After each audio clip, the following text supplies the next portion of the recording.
L'histoire officielle de Mahara telle qu'elle est connue se déroule en 5 âges.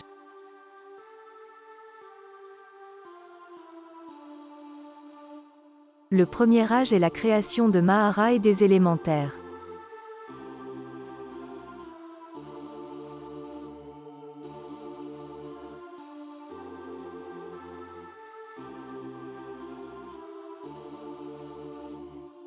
Le deuxième âge est marqué par la venue de la race noire sur Mahara.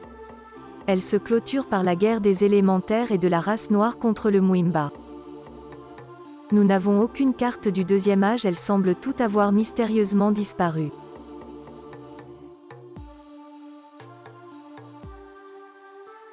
Le troisième âge commence avec la venue des races hybrides, et la disparition progressive de la race noire et celle des élémentaires. Le troisième âge se termine par la grande guerre des hybrides feu dont nous reviendrons tout à l'heure.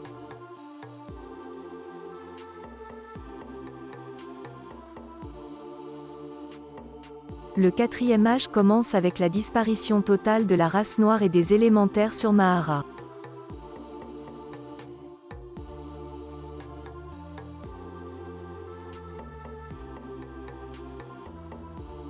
Cet âge se termine par la prise de pouvoir des hybrides de l'eau.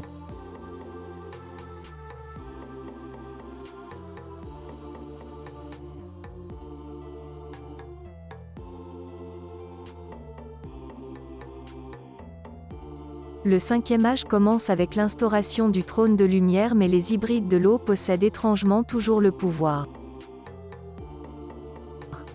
C'est là que se déroule notre histoire. Mais revenons à la fin du troisième âge.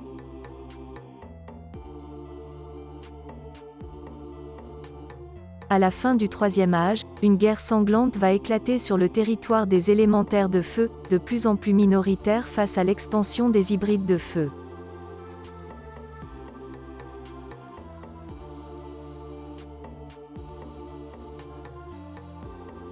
Le territoire va donc être scindé en deux.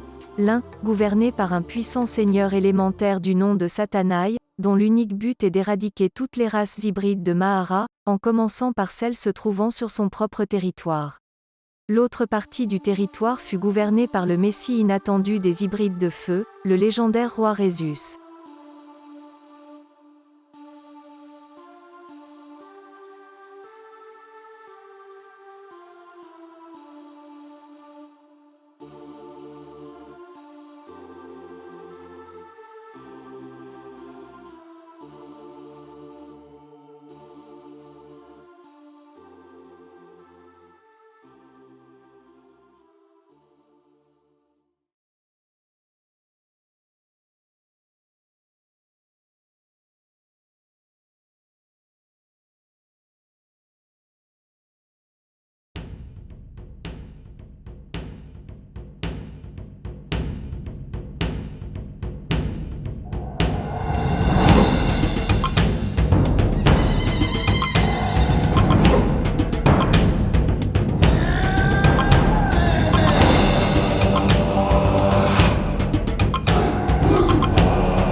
Chapitre 2. La guerre des hybrides de feu. Entre l'époque des élémentaires et de leurs descendants hybrides, beaucoup de choses avaient changé sur Mahara. L'entente entre les 4 races d'hybrides ne tenait qu'à un fil. Et les cartes avaient été modifiées en fonction de la suprématie d'une race hybride sur une autre.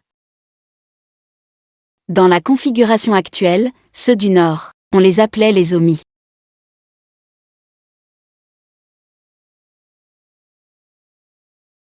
D'après le nom de leur ancêtre élémentaire le plus célèbre. Les Omi maîtrisent la lumière bleue apparentée à l'élément eau. Ils avaient la peau très pâle et les cheveux lisses d'un bleu argenté.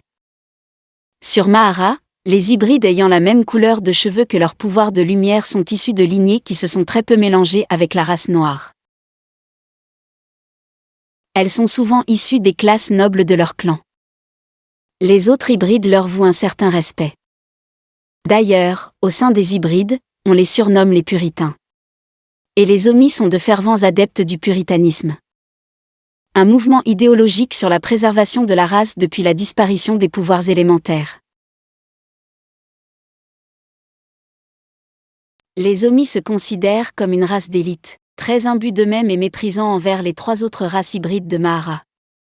Ils se prennent pour une race supérieure et évoluée, grâce aux nombreuses technologies qui l'ont soigneusement dérobée dans les autres contrées de Mahara.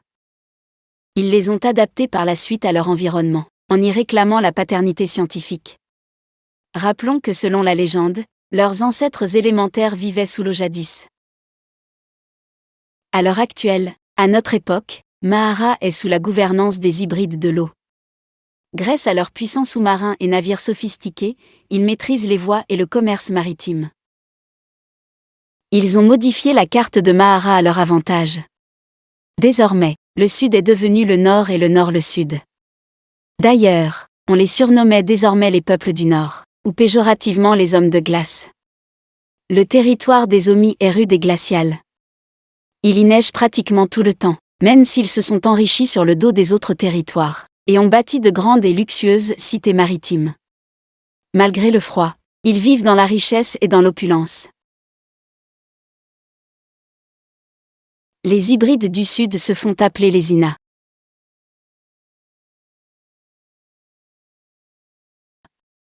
Tout aussi fiers et orgueilleux que leurs frères du Nord. Ils se considèrent eux aussi comme une race élue qui évoluera par le progrès scientifique, et surclassera toutes les autres races hybrides. Les Ina maîtrisent la lumière rouge, apparentée à l'élément feu. Certains d'entre eux avaient un aspect bestial ou semi-animal à cause de croisements génétiques dont ils sont friands. Beaucoup d'entre eux prenaient un plaisir fou à croiser leur génome avec ceux du règne animal, afin d'améliorer leur endurance au combat. Leur ancêtre élémentaire du nom d'Ina avait été un roi et un scientifique passionné de mélange génétique avec le règne animal, dit-on. Les autres peuples hybrides de Mahara les méprisaient et les considéraient comme des impurs. Mais les Ina aimaient rappeler aux autres peuples hybrides qu'ils étaient eux aussi le fruit d'un mélange ancestral avec la race noire primordiale. Et que, comme eux, ils avaient évolué vers autre chose. Les Ina étaient connus pour leur rudesse. C'étaient d'habiles chasseurs et de terrifiants guerriers.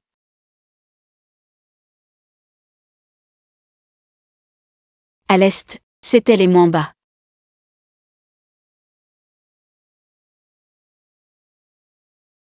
Les hybrides descendants des élémentaires de terre. Des botanistes amoureux de la nature.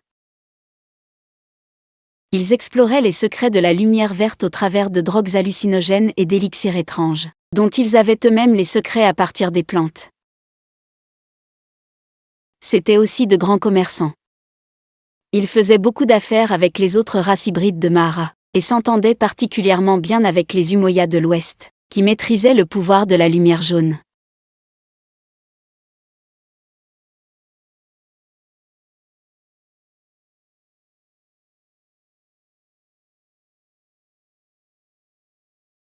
Les Umoya étaient très pacifiques contrairement aux Ina très belliqueux, et aux Omi, très méprisants. C'était un peuple très replié sur lui-même. Les Umoya vivaient dans les hauteurs de l'Ouest sauvage, et avaient apprivoisé le ciel par leur technologie ancestrale. Ils étaient connus pour leur rapidité et leur vitesse. Par l'habillement, l'accoutrement ou la posture, il était facile de dire de quelle contrée pouvait venir un hybride. Mais ceux qui maîtrisaient le pouvoir de la lumière de leur contrée, ou qu'il était en devenir, avaient une marque distincte, un sigil sur le front. Cette marque s'éclairait lorsque l'hybride rentrait en fusion avec son pouvoir de lumière. Ces marques sur le front ou sur le corps étaient soit celles de l'eau, de l'air, de la terre, ou celles du feu. Tout dépendait de l'ancêtre élémentaire de l'hybride.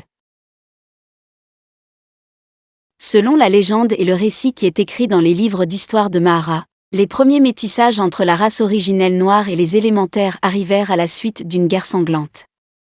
La guerre contre le Mwamba qui fut enfermé dans le cachot de l'oubli.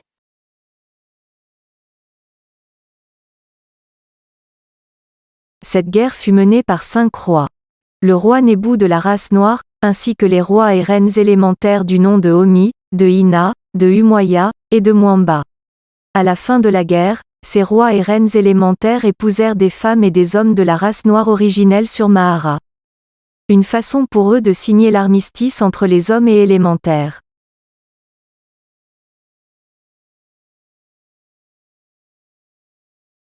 De leurs unions, il y eut donc les races hybrides de l'air, de feu, de terre, et de l'eau que nous avons citées plus haut.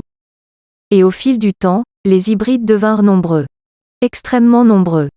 En effet, un certain nombre d'élémentaires de chaque contrée suivirent l'exemple de leur chef. Mais comme nous l'avons dit précédemment, ces hybrides ne maîtrisaient pas le pouvoir des éléments comme leurs ancêtres élémentaires. Cela se manifestait chez les hybrides sous forme de pouvoir de lumière. Après la guerre contre le Mwamba, et avant la disparition totale des élémentaires, des siècles passèrent. Les hybrides se sentirent de plus en plus méprisés par les élémentaires restants, ceux qui n'avaient contracté aucune union avec la race noire. Puis un jour vint au monde un hybride de feu, un chef de guerre Ina du nom de Yazrel. Il disait que son ancêtre Ina lui avait rendu visite dans une vision au travers du foyer, et lui avait donné une prophétie selon laquelle il reviendrait s'incarner dans le corps d'un hybride de feu.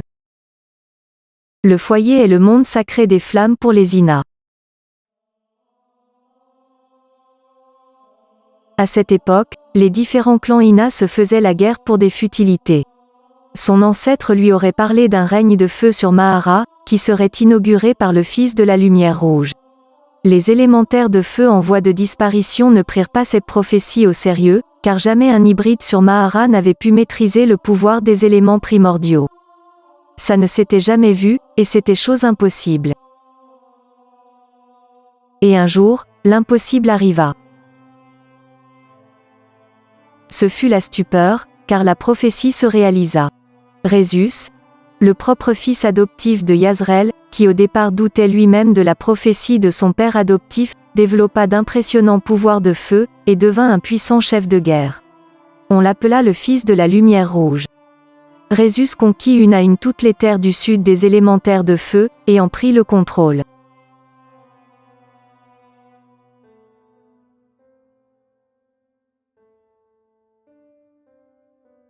Même Satanaï, le plus puissant élémentaire de feu de cette époque, que l'on disait invincible à cause de sa maîtrise parfaite du feu, fut le dernier à tomber, à la suite d'un violent combat à mort contre Rhésus.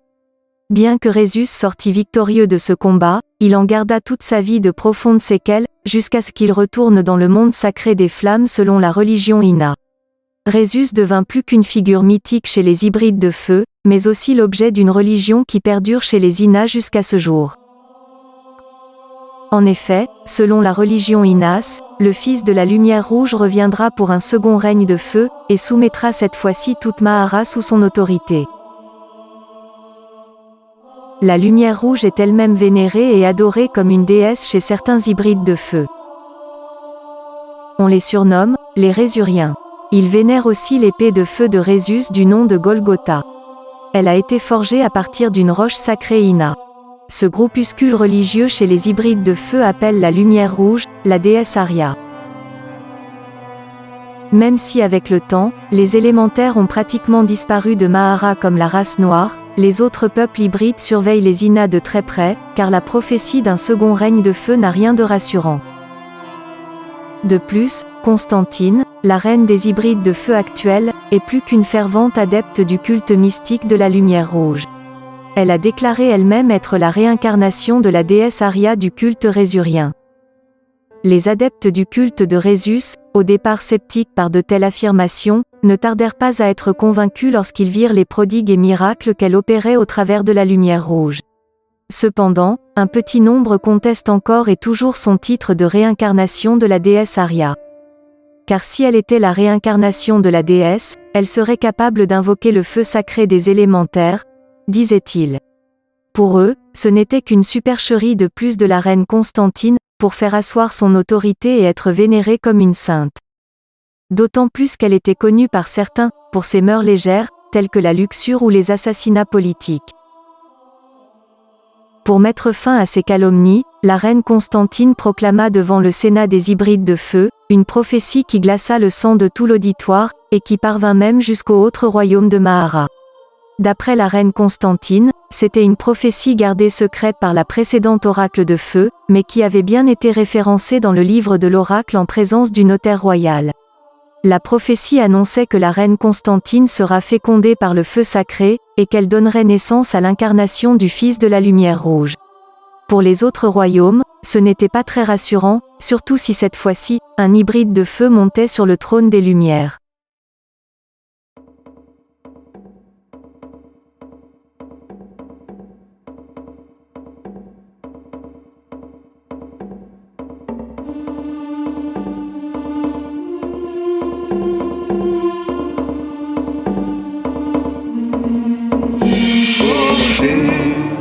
Du limon de la terre, imprégné de sa lumière. Nous sommes les enfants du soleil, les fils du Créateur. Forgés du limon de la terre, imprégné de sa lumière. Nous sommes les enfants du soleil, les fils du Créateur. Unis dans le cercle de la vie, nous sommes une famille, ensemble réunis. Unis dans le cercle de la vie, nous sommes la race du peuple originel, du peuple originel. Nous sommes les enfants de